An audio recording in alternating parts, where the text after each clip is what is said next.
Լոս Անջելեսի ոստիկանությունը հետաքննում է 22-ամյա մի կնոջ սպանությունը Նորթրիջում և նախնական տվյալներով դեպքը կարող է կապված լինել բանդայական միջավայրի հետ։ Ականատեսների խոսքով երկու տղամարդ մոտեցել են կայանված մեքենայի մեջ գտնվող անձանց և մի քանի անգամ կրակել նրանց ուղղությամբ։ Մարիա դե լա Ռոսան ստացել է բազմաթիվ հրազենային վնասվածքներ և ընտանիքի անդամների կողմից տեղափոխվել Northridge Hospital Medical Center, որտեղ էլ մահացել է։ Կրակոցների դրդապատճառները դեռևս հայտնի չէ։ Ոստիկանությունը կոչ է անում դեպքի վերաբերյալ տեղեկություն ունեցողներին կապվել քննիչների հետ։ Այժմ այն մասին, թե ինչ ենք պատմելու վայրկյաններ անց։ ԱՄՆ բանակի քարտուղարի հայտարարությունը ջախջախել է Ռուսաստանի հետ հակամարտությունում Ուկրաինայի հույսերը։ Թրամփը վերջնականացրել է Ուկրաինայի պատերազմը ավարտելու իր ծրագիրը, մանրամասներին կանդրադառնանք րոպեներ անց։ 14 ամսական աղջնակը սպանվել է սեփական ծնողների կողմից։ Դեպքի անհավատալի մանրամասները հաղորդման ընթացքում։ Ֆլորիդայի դատարանը փոխում է ներգաղթյալների փաստաբանների աշխատելու կարգը։ Նյու Յորքի մետրոյում ոտքն ու ձեռքը կորցրած ուսանողուհու դատական հայցը լուծում է գտել։ Մեղավորների և դեպքերի մանրամասների վերաբերյալ կքննարկենք հաղորդման երկրորդ հատվածում։ ChatGPT-ի օգնությամբ ինքնասպան եղած դեռահասի գործը ունի նոր մանրամասներ։ Բացի այս ամենը, այսօր ուսումնասիրել ենք շատ կարևոր թեմա, խոսքը ԱՄՆ ապաստանի դիմողների մասին է։ Ինչպես երևում է, Թրամփն արդեն մեծ քայլեր է անում Բայդենի օրոք եկած ներգաղթյալների ճակատագիրը փոխելու համար։ Բացի այդ, այսօրվա կարևոր վիճակագրությամբ կամփոփենք Թրամփի կողմից զանգվածային արտաքսումների ծրագիրը, որը կներկայացնենք թվերով ու ցույց կտանք IC ու CBP-ի նոր տվյալները, այնպես որ դիտեք հաղորդումը մինչև վերջ։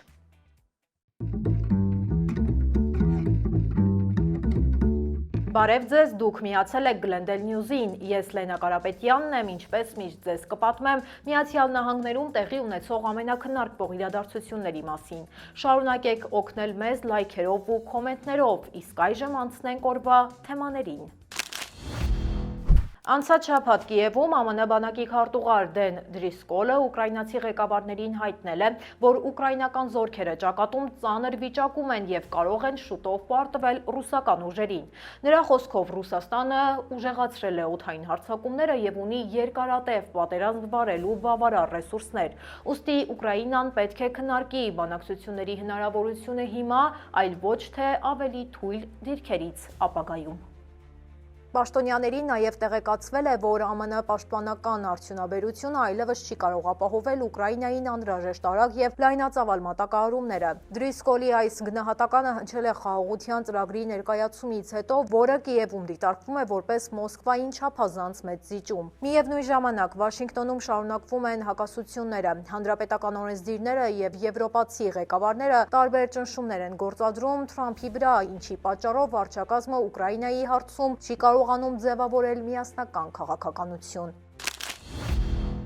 Շարունակելով թեման, Թրամփը հայտարարել է, որ Ուկրաինայի պատերազմը ավարտելու իր ծրագիրը պատրաստ է։ Հատուկ ներկայացուցիչ Սթիվ Վիթքոֆը կշարժվի դեպի Մոսկվա հանդիպելու Պուտինի հետ, իսկ բանակի քարտուղարը բանակցությունների համար կմեկնի Ուկրաինա։ Թրամփը նշել է, որ իր ներկայացրած 28 կետանոց փաստաթուղթը կոնցեպտ է, ոչ թե վերջնական ծրագիր և չի բացառել Պուտինի ու Զելենսկու հետ հնարավոր հանդիպումը։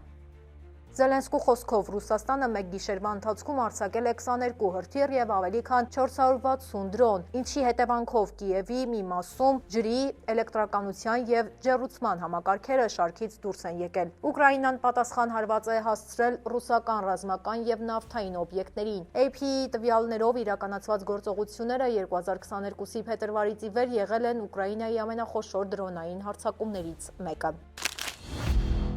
Լոնգ Բիչում ապրող ծնողները ձերբակալվել են իրենց 14 ամսական աղջնակի մահվան գործով։ Նրանք մեղադրվում են երեխայի նկատմամբ ենթադրյալ բռնության և սպանության մեջ։ Ոստիկանները հասել էին տեղական հիվանդանոց, երբ փոքրիկը այնտեղ էր տեղափոխվել անգիտակից վիճակում և ծանր վնասվածքներով։ Բուժանձնակազմը նույն օրը հայտնել է, որ երեխան միացված է եղել կյանքը պահպանող սարքին։ 3 օր անց աղջիկը մահացել է։ Սպանությունների և երեխաների նկատմամբ բռնության գործերով հետախույզները, ինչպես նաև երեխաների և ընտանիքների ծառայության աշխատակիցները սկսել են համատեղ քննություն։ Նախնական տվյալներով պարզվել է, որ աղջիկը երկար ժամանակ ենթարկվել է բռնության իր կենսաբանական հոր և խորթ մոր կողմից, և մահը հենց այդ շարունակական դաժան վերաբերմունքի հետևանք է։ Ոստիկանությունը հայտնել է, որ սպանության բաժնի դետեկտիվները հաջորդ շաբաթ գործը կներկայացնեն Լոս Անջելեսի շրջանի դատախազությանը։ Ֆլորիդայի դաշնային դատարանը պարտադրել է դեկտեմբերի 16-17-ին հանդիպել և լուծում գտնել Էվերգլեյդսի ներգաղթային կենտրոնում փաստաբանների հասանելիության խնդրի վերաբերյալ։ Էվերգլեյդսը Ֆլորիդայի լայն ու հեռավոր ճահճային տարածք է, որտեղ տեղաշարժվել ու այցելություններ կազմակերպելը դժվար է։ Կենտրոնը ստացել է ալիգատոր Ալկատրաս մականունը, քանի որ գտնվում է ալիգատորներով լի վայրում և հիշեցնում է Ալկատրազը հայտնի մեկուսացված կղզային բանտը։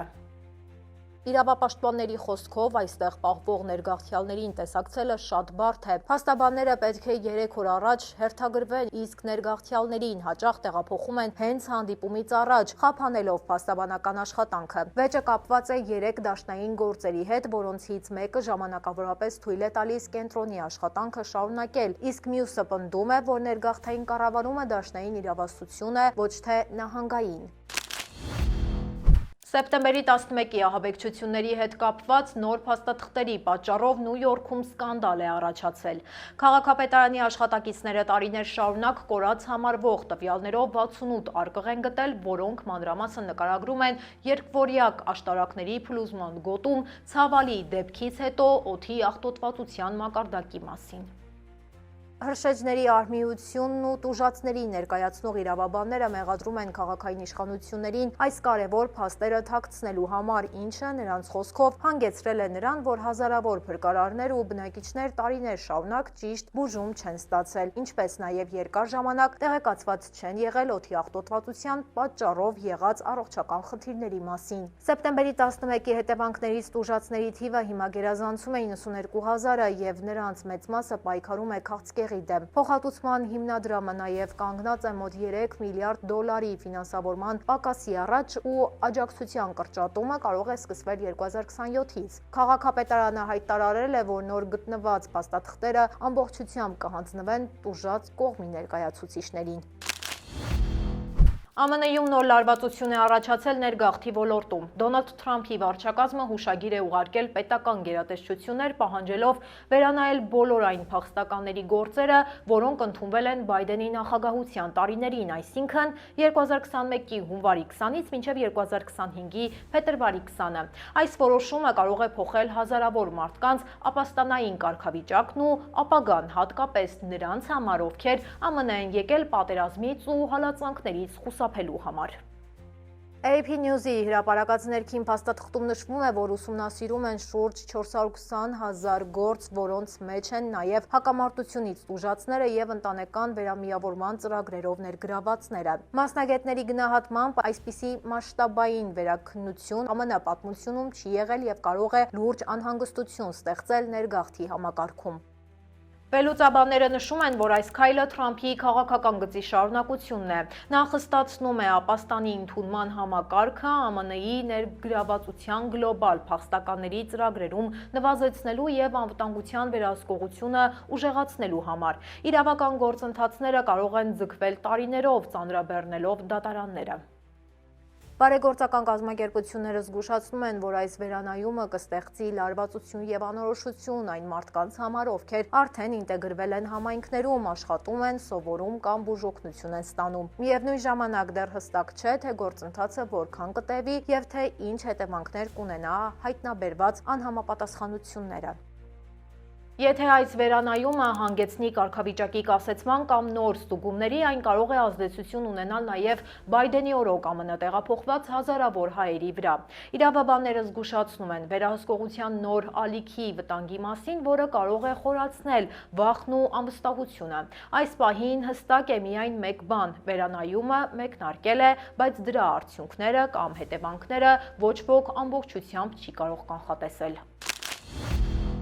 Ներգաղթի վերաբերյալ եւս մեկ ուսումնասիրություն ունենք արված այսօրվա համար, սակայն մինչև այդ խոսենք երկրում տեղի ունեցած այլ դեպքերի մասին։ Անցած շաբաթ Դոնալդ Թրամփը ԱՄՆ Սաուդյան Արաբիա ներդրումային ֆորումում հայտարարեց, որ վերացնելով Բայդենի սահմանափակումները վարչակազմը արագացնում է արհեստական բանականության զարգացումը եւ հակված է ստեղծել աշխարհում ամենահզոր AI համակարգը։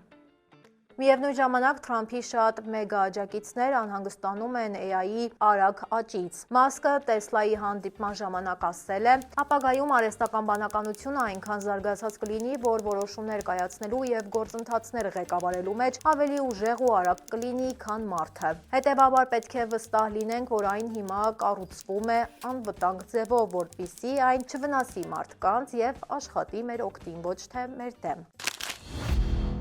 Նյու Յորքի Բրուքլինում մետրոյի ռելսերի վրա ընկնելու պատճառով ձախ ձեռքն ու ոտքը կորցրած բրազիլացի ուսանողուհին դատարանից ստացել է մոտ $82 միլիոն փոխհատուցում։ Դեպքը եղել էր 2016-ին, երբ նա ուշագնաց է եղել Atlantic Avenue-ի պլատֆորմում եւ ընկել է մոտեցող գնացքի առաջ։ Երթվյալ Ատյանը եզրակացրել է, որ MTA-ը, որը պատասխանատու է Նյու Յորքի մետրոյի ու հանրային տրանսպորտի համար, տարիներ շարունակ բավարար լրջությամբ չի վերաբերվել պլատֆորմից ընկնելու վտանգին։ Նման դեպքի պատճառով մեկ այլ տուժող անցած տարի ստացել էր $90 միլիոն փոխհատուցում, որը հետո նվազեցվել էր մոտ 40 միլիոնի։ Դատավարության ընթացքում բացահայտվել է, որ MTA-ին դեռ 2011-ին առաջարկվել էր տեղադրել պլատֆորմային պաշտպանիչ դռներ, բայց առաջարկը մերժվել էր։ Նաև հայտնի է դարձել, որ վերջին շրջանում գործակալությունը տարեկան շուրջ $7 միլիոն է ծախսում նման դատական գործերի վրա։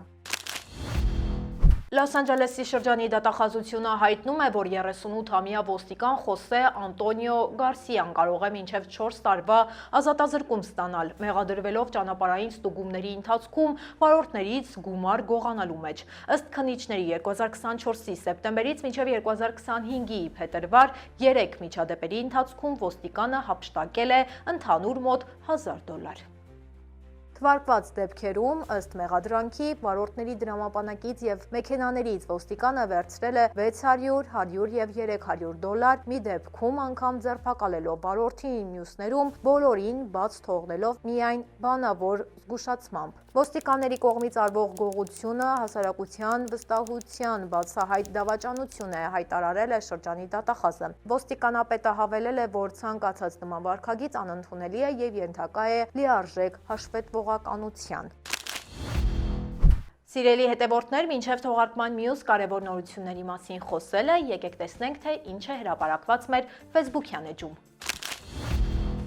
Արիզոնայում ոստիկանները անչափահասների ալկոհոլի օգտագործման դեմ գործողության ընթացքում մեկ փաբից մեկ շաբաթում կատարել են 249 ձերբակալություն։ Անչափահասների մեծ մասը խմիչք ձեռք բերելու համար օգտագործել են կեղծ փաստաթղթեր։ Քննվում է նաև փաբի աշխատանքը, ինչի արդյունքում լիցենզիան կարող է ժամանակավորապես կասեցվել։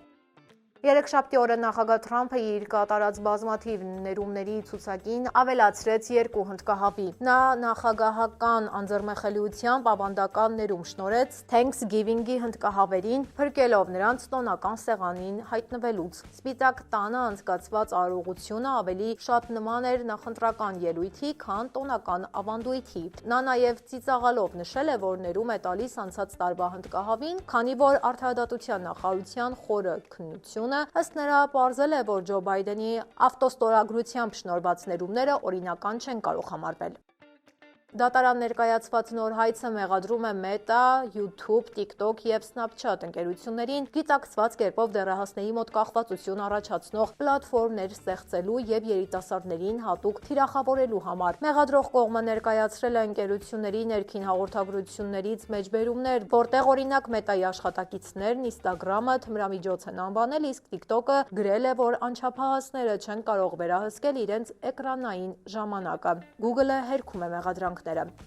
Եթե ձեզ հետաքրքիր են նման նորությունները եւ ցանկանում եք մշտապես լինել տեղեկացված, ապա անպայման հետևեք մեր Facebook-յան եւ Instagram-յան էջերին։ Մենք ամեն օր ձեզ համար պատրաստում ենք կարևոր եւ վստահելի տեղեկատվություն հակիրճ, պարզ ու հետաքրքիր ձևով։ Thanksgiving-ից հետո ԱՄՆ-ի մի շարք շրջաներում սպասվում է սովորականից ավելի ցուրտ եւ ձնառատ եղանակ պայմանավորված պոլար վորտեքսի խափանումներով։ Պոլար վորտեքսը բևեռների վերևում գտնվող ուժեղ քամիների օղակ է եւ երբ այն թուլանում է, այդ սառնությունը տարածվում է դեպի հարավ, հասնելով ԱՄՆ կենտրոնական շրջաններին։ Այս երևույթը կարող է բերել սուր ցրտեր եւ առատ ձյան տեղումներ։ Օդաօդաբանության վարչության տվյալներով փոփոխությունը մեծացնում է ձմեռային պայմանների եւ ծանր ձնաբքերի հավանականությունը, հատկապես մեծ լճերի շրջանում, որտեղ լճային ազդեցությամբ ձյունառատ փոթորիկները սովորաբար ավելի ուժեղ են։ Ադամ Ռեյնի ինքնասպանության համար շատերը պնդում են, որ մեղավորը ChatGPT-ն է։ Ի պատասխան այս պնդումներին OpenAI-ը դատարանին ներկայացրել է իր պաշտոնական հերքումը։ Ընտանիքը օգոստոսին դատի էր տվել OpenAI-ին եւ Սեմ Ալթմանին, մեղադրելով, որ chatbot-ը դարձել է ինքնասպանության խորհրդատու եւ չի զգուշացրել հոգեկան վտանգների մասին։ Հայցում ներկայացված գրառումների համաձայն GPT-ն ոչ միայն չի դրդել տղային դիմել հոգեբաններին, այլև աջակցել է հրաժեշտի նամակ պատրաստելու հարցում եւ տրամադրել է ինքնասպանություն իրականացնելու վերաբերյալ անթույլատրելի եւ վտանգավոր խորհուրդներ։ OpenAI-ը սակայն պնդում է, որ պատասխանատվություն չի կրում եւ որ դեպքի հնարավոր պատճառը տղայի կողմից ChatGPT-ի սխալ, չթույլատրված օգտագործումն է։ Սա ընկերության առաջին պաշտոնական արձագանքն է այս մեծ արձագանք գտած գործին։ Այսօր ցանկանում եմ ներկայացնել վերջին ամենաթարմ տվյալները ԱՄՆ ներգաղթի վերահսկման համակարգի վերաբերյալ։ Դրանք ցույց են տալիս, թե ինչպես է Թրամփի վարչակազմը իրականացնում զանգվածային արտաքսումների իր ծրագիրը եւ ինչպիսի թվեր են ձևավորվել ԱՄՆ-ում վերջին ամիսների ընթացքում։ IC եւ CBP նոր տվյալները ցույց են տալիս զգալի աճ ինչպես ձերբակալությունների մեջ, այնպես էլ կալանավորումների եւ արտաքսումների։ Վերջին տվյալներով 289,890 մարդ ձերբակալվել է, ինչը 61,800-ով ավելի է, քան նախորդ հաշվետվությունում։ Միաժամանակ 65,140 մարդ գտնվում է կալանքի տակ, իսկ աճը կազմում է 5,370։ Արտաքսվածների ընդհանուր թիվը հասնում է 290,600-ի, ինչը 56,390-ով ավելի է, քան նախորդ փուլում։ Այս թվերը ցույց են տալիս, որ ներգաղթի վերահսկումը գործում է աննախադեպ բարձր ինտենսիվությամբ։ Տվյալները ցույց են տալիս, որ ամենամեծ ինտենսիվությունը գրանցվել է այն հատվածներում, որտեղ ICE եւ CBP-ն գործադրում են անմիջական գործադիր լիազորություններ առանց կոնգրեսի կամ դատարանների երկարընթացակարգերի։ Էներգետիկ եւ վարչական որոշողություններում փոփոխությունները իրականացվել են շատ արագ, քանի որ պահանջում էին միայն նախագահի ստորագրությունը, ոչ թե կոնգրեսի երկարատև գործընթացը։ Նույնը վերաբերում է նաեւ ներգաղթի վերահսկման տեխնիկական հրահանգներին։ Արագ իրագործված քայլերն են ներքին ցուցումներով արագացված արտաքսումները եւ սահմանից հետ վերադարձի ընդլայնումը։ Եզրափակելով կարելի է ասել, որ ներգաղթի վերահսկման ներկայիս վիճակը մեծապես կախված է գործադիր լիազորությունների ծավալից։ Այն գործողությունները, որոնք ICE եւ CBP-ն կարող են անմիջապես իրականացնել, առաջ են ընթանում արագ եւ լայն տեմպերով, իսկ այն նախաձեռնությունները, որոնք պահանջում են կոնգրեսի կամ դաշնային դատարանների համաձայնությունը, հաճախ մնում են դժվար կատարվող կարգավիճակում եւ դանդաղում են իրավական խոչընդոտների պատճառով։ ԱՄՆ-ում նորովիրուսի տարածումը աճում է։ CDC-ի տվյալներով նոյեմբերի 15-ին ավարտված շաբաթում թեստերի 14%-ը եղել է դրական, մինչդեռ 3 ամիս առաջ այդ ցուցանիշը մոտ 7% էր։ Թեստերի դրական աճը վկայում է շրջանառվող վիրուսի ավելացման մասին։ Անցած տարվա դեկտեմբերին նորովիրուսը ԱՄՆ-ում հասել էր ռեկորդային տարածվածության, դրական արդյունքները մոտենալով 25%-ի եւ այժմ դեպքերը կրկին աճում են։ Վիրուսի հիմնական ախտանիշներն են սրտխառնոցը, փսխումը, որովայնի ցավը եւ փոլուծությունը, իսկ որոշների մոտ նաեւ ջերմությունն ու գլխացավը։ Մասնագետները շեշտում են, որ նորովիրուսից լավագույն պաշտպանությունը դա ձեռքերի պարբերաբար լվացումն է տաք ջրով ու օճառով, քանի որ ձեռքի ախտահանիչները բավարար արդյունավետ չեն այս վիրուսի նկատմամբ։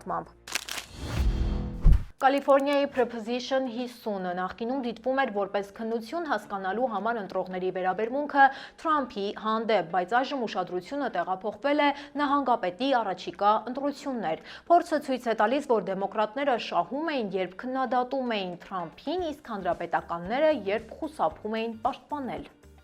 Մասնագետները կարծում են, որ նույն մոտեցումները կարող են կրկնվել նաև նահանգապետական մրցավազքում, սակայն այստեղ Թրամփի կողմ կամ դեմ լինելը բավարար չէ եւ ընտրողները պահանջում են հստակ ծրագրեր։ Մասնագետները հիշեցնում են, որ հանրաքվեն այո ոչ ընտրություն է, մինչդեռ նախընտրական ընտրություններում պահանջվում է իրական օրակարգ։ Վերջին շաբաթներին մի շարք դեմոկրատներ կրկին սկսել են քննադատել Թրամփի վարչակազմը։ Հանրապետականները չեն կարող ամբողջությամբ հեռու մնալ Թրամփից, բայց նաև չեն կարող իրենց քարոզարշավը կառուցել միայն քննադատության վրա։ Նրանցից պահանջվում է կազմել սեփական ամբողջ նահանգին վերաբերող օրակարգ, քանի որ Թրամփը կուսակցություն ձևավորող առաջնորդ չէ։ Երբ վերաբաշխման հստակ ընտրությունները ավարտվեն, նահանգապետի մրցավազքը արագացվելու է, որից հետո պարզ կդառնա թեկնածուների իրական ուղերձները։